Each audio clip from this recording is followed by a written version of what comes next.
Today is part 3, and it is the final letters.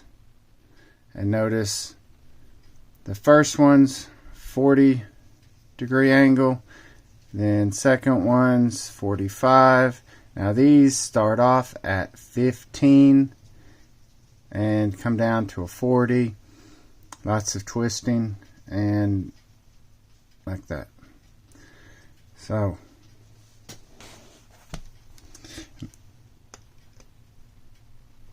and I am using my 4.5 millimeter pilot parallel pen, but I'm dipping it. I've got red and blue, and I'm switching it back and forth just by dipping in it. But there's red ink in here, but this is just concentrated. They're different shades, actually. They're not diluted, but different shades.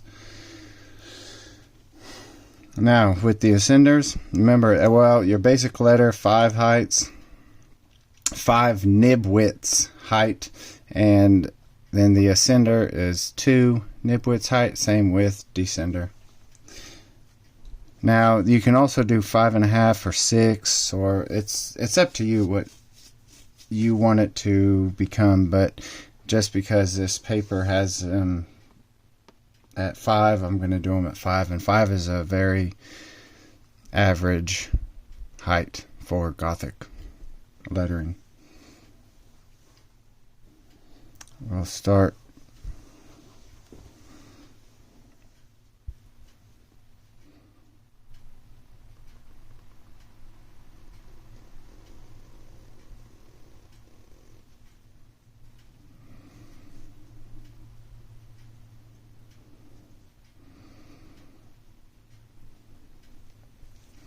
that is going to be the basic structure.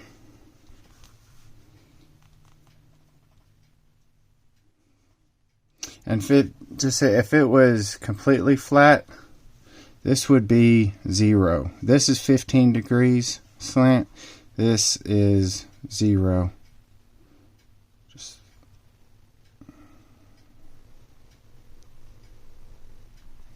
That would be 0.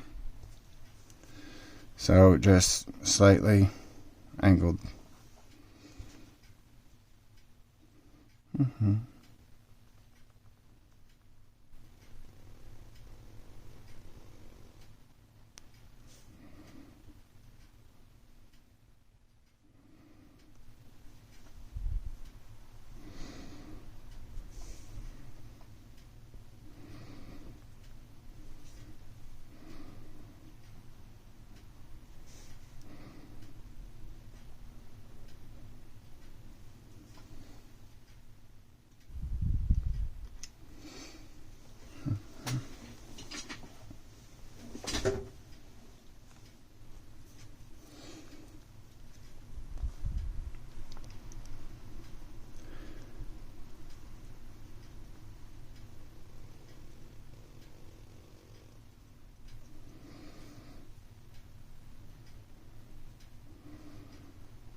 Now there are two, well, there could be many, but I'm going to do 2 examples of H.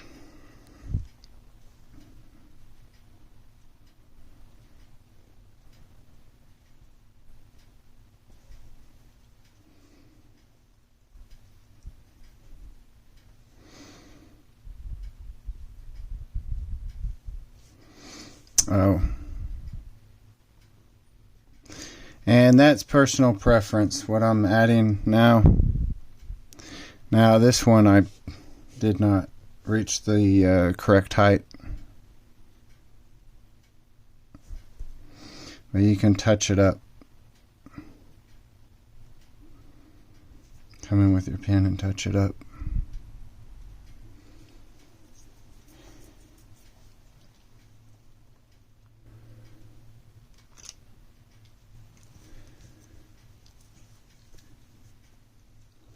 Now you see on these Pilot parallel pens, they have this notch right here. I can't exactly tell you what it's for, but I do know that I've heard it said that you should be putting it towards the top. So it would be like that. Now it really, in actual writing, it doesn't make a difference, but for some reason it'll help it flow better or something or another.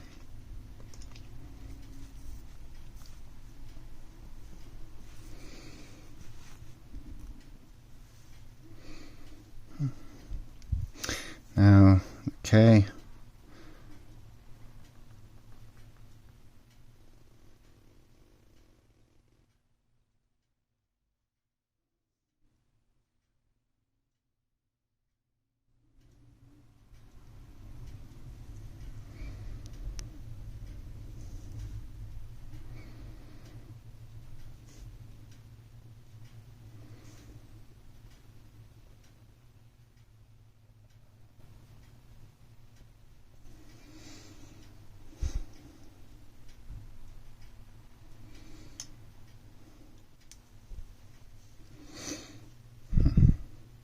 Now also the P is a 15-degree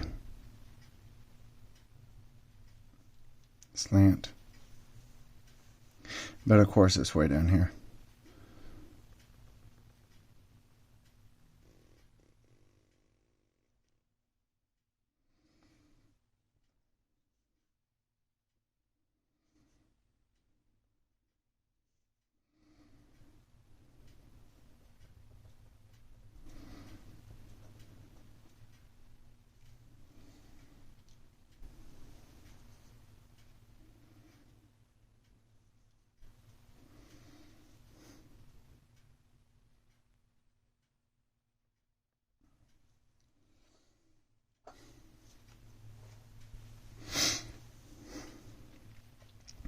Now F is not 15, it's about a 40.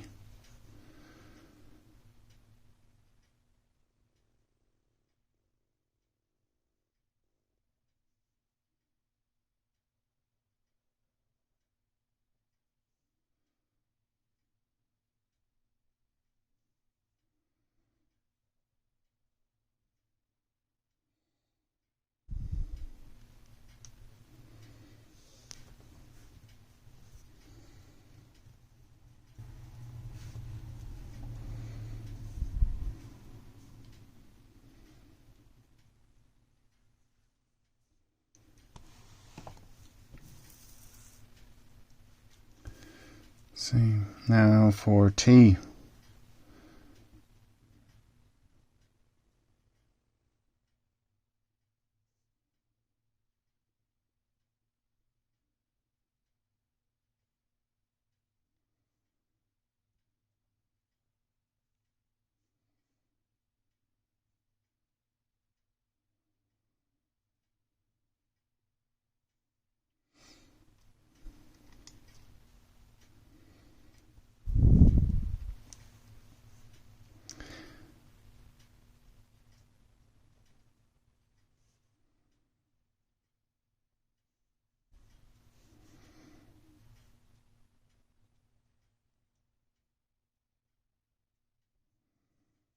Mm-hmm.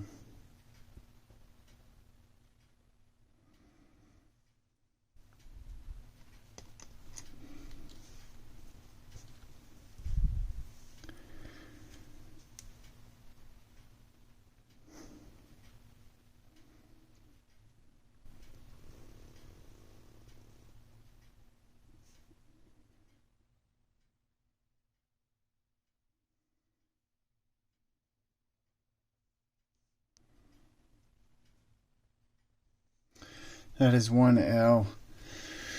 There's multiple L's.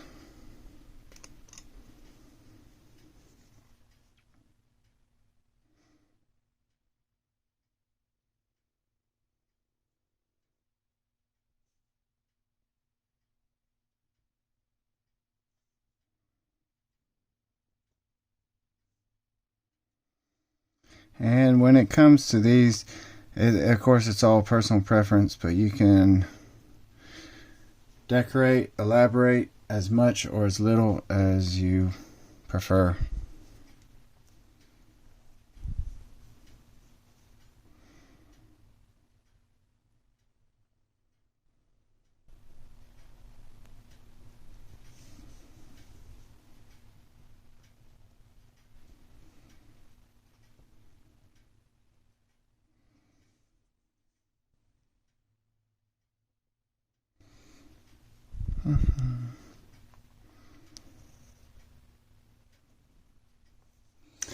Alright, there you go.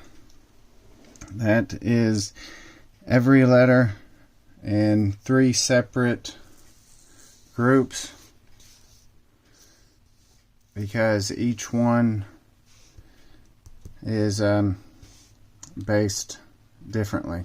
But see, there's 3 major ones. Of course, some of the letters, like Z, doesn't really fit in any of them, and S doesn't really fit in any of them, so you have some that are separate.